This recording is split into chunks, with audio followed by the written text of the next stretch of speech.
Agora nós vamos ver uma imagem chocante que você preparou para nós.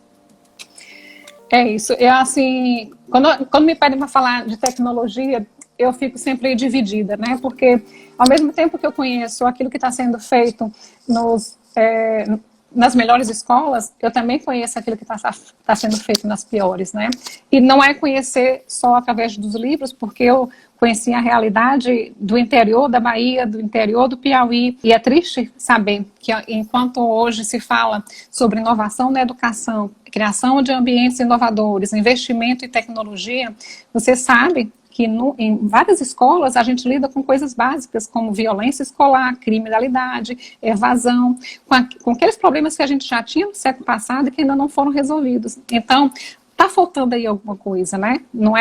O problema não é se a escola está preparada ou não para a tecnologia, mas assim, modificar também o governo, o ambiente, a comunidade, o aluno, o professor. Então, a mudança não é colocar o computador dentro da sala de aula, a mudança vai estar sempre no sujeito. Nesta semana, foi noticiado, o governo federal enviou novamente o orçamento para o Congresso, na verdade está enviando o orçamento para o Congresso, detalhe, repetindo o que fez para este ano, porque o orçamento é feito de um ano para o outro, claro. Então, para o próximo ano, novamente, o Ministério da Defesa vai receber bem mais recursos que o Ministério da Educação.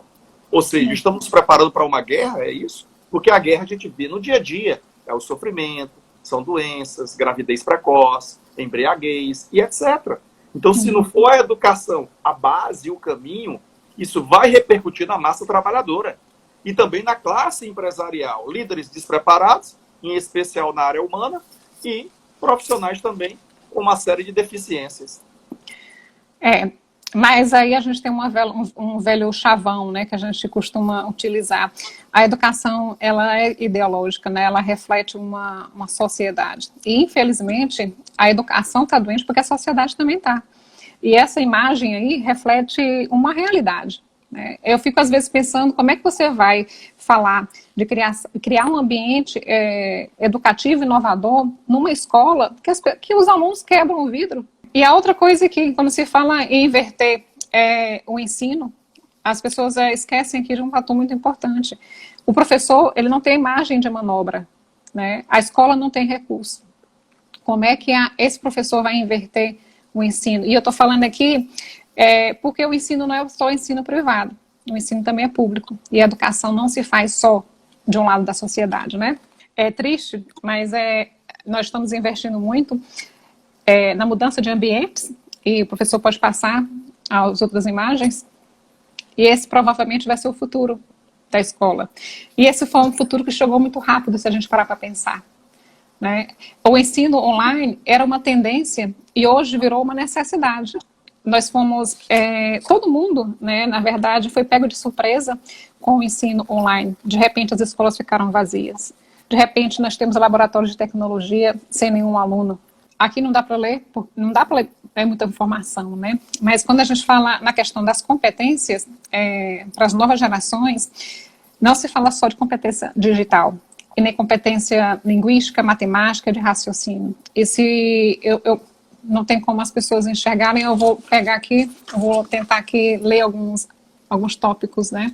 Quando se fala de competência para as novas gerações, vamos falar sobre competência socioemocional, sobre competência humanística, artística, de relacionamento, de tolerância, de respeito à diversidade, de pensamento sistemático, de curiosidade, aprender a aprender, de saber inovar, criar, de tecnologia, de autorregulação, de autoconsciência. E nós temos aqui um leque enorme quando a gente fala de competência. Agora, o que a escola está fazendo para trabalhar essas competências?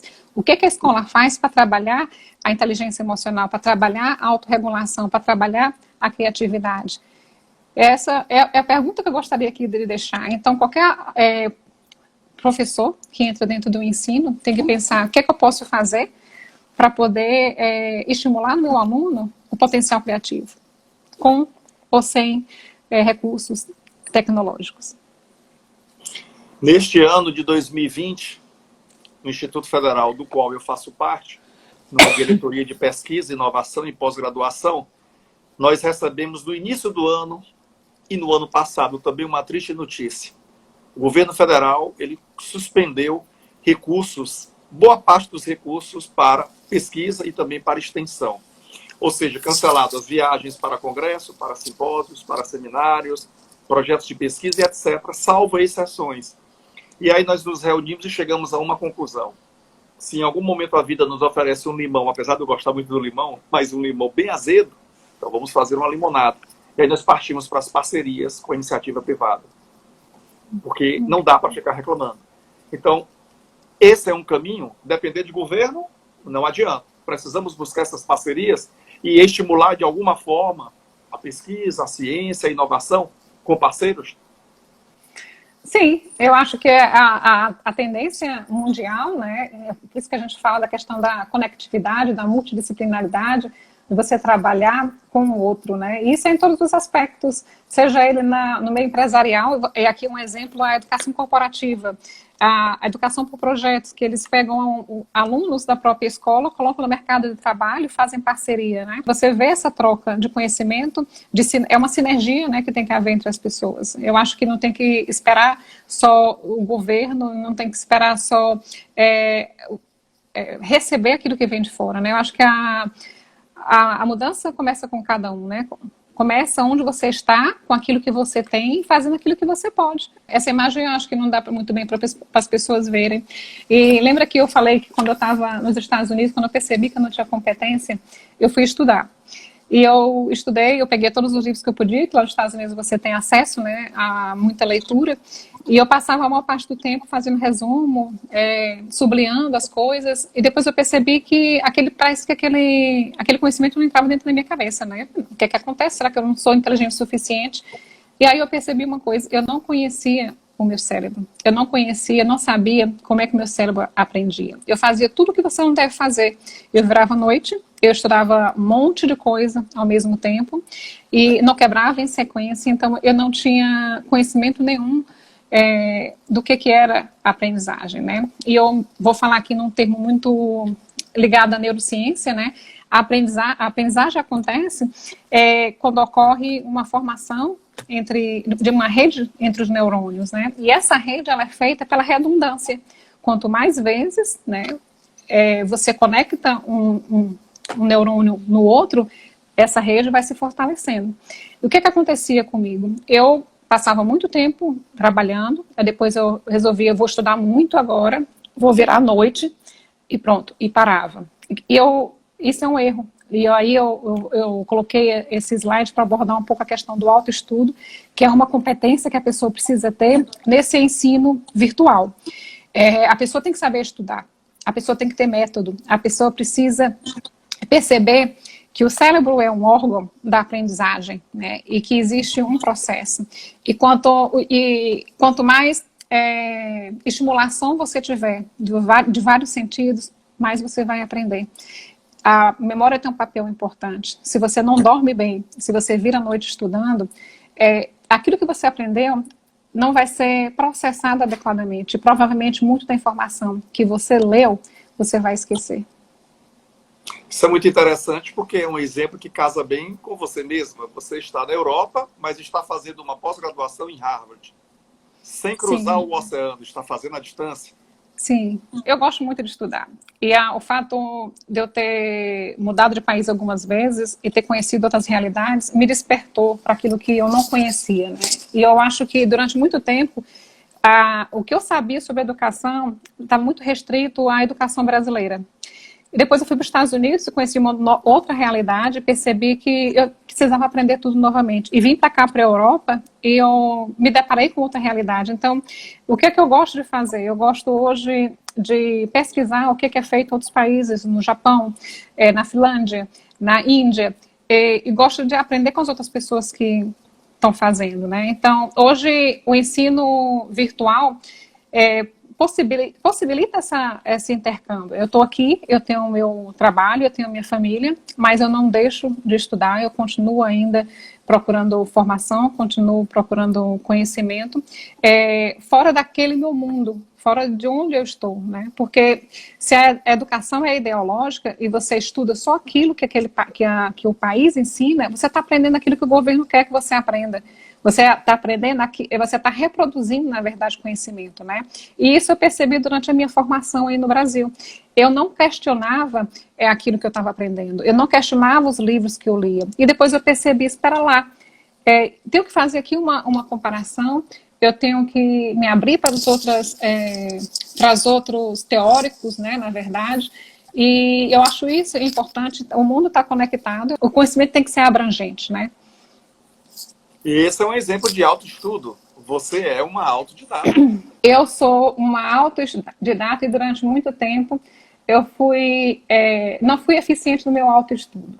Acho que todos nós nos identificamos com essa frase. Mas é vivendo e aprendendo, né? Sim, existe aqui uma questão. Nós queremos informação. Nós queremos, no caso, como eu gosto de estudar, a minha profissão exige muita responsabilidade, né? Porque eu lido com criança. Então eu sei que tem muita gente que não valoriza a profissão de professor, mas a criança, ela está em desenvolvimento. Então eu levo a sério aquilo que eu faço. E eu quero saber muito sobre aquilo que eu estou fazendo, né? Eu não quero fazer o que todo mundo faz sem ter noção real se aquilo é correto ou não, né? E isso acontece muito hoje em dia. E eu tento me profissionalizar o melhor que eu posso, né? Para poder ajudar, na verdade, né? Existem algumas diferenças entre o português em Portugal e o português no Brasil. Funções conativas. Essa é uma teoria desenvolvida pelo Victor da Fonseca, que ele é um português, mas é muito conhecido no Brasil e também nessa área da educação, psicomotricidade. E aqui tem a tríade da aprendizagem humana. Eu estou falando sobre a questão do autoestudo. Quando a gente fala em autoestudo, a gente dá muita ênfase às funções cognitivas. Todo mundo percebe que a atenção é importante, a linguagem, raciocínio, memória, isso tudo faz parte da cognição, são processos cognitivos, né? E nós temos mais ou menos uma noção que a atenção é importante, você tem que se concentrar, você tem que saber memorizar, mas assim, pouco se fala, até no meio educativo, sobre as funções conativas e funções executivas. As funções conativas têm a ver com a questão emocional.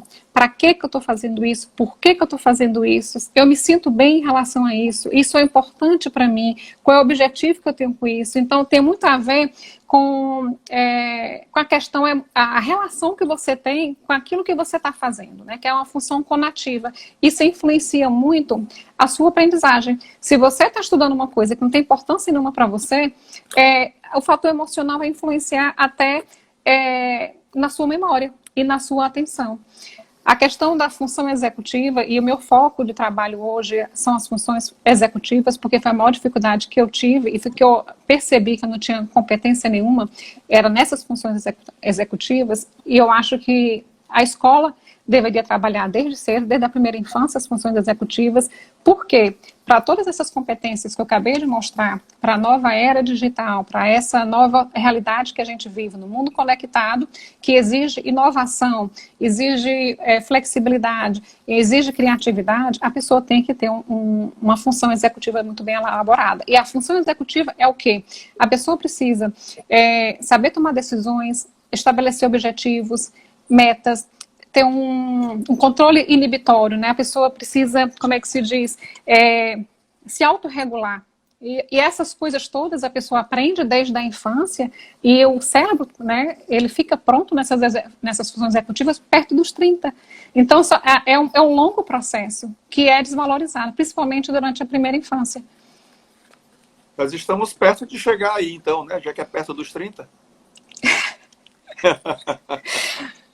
Aqui está em inglês, eu peço desculpa, mas eu quis colocar em inglês esse exemplo, porque quando as pessoas falam em função executiva, normalmente eles fazem aqui eles resumem em regulação, controle inibitório e memória de trabalho. E a função executiva não é só isso. Eu vou dar aqui um exemplo, as crianças que têm problema de hiperatividade, déficit de atenção, e as crianças que estão dentro do espectro do autismo, a maior dificuldade que elas têm dentro da sala de aula é justamente no funcionamento da função executiva. Elas não sabem se concentrar, elas não sabem, não é problema na concentração, elas não sabem dividir as tarefas em pedaços, elas não sabem elas esquecem, às vezes, de fazer as coisas. Isso acontece muito com os autistas. Os autistas esquecem de comer, esquecem de tomar banho, esquecem coisas do dia a dia, porque a função executiva trabalha aí, né, na autoconsciência.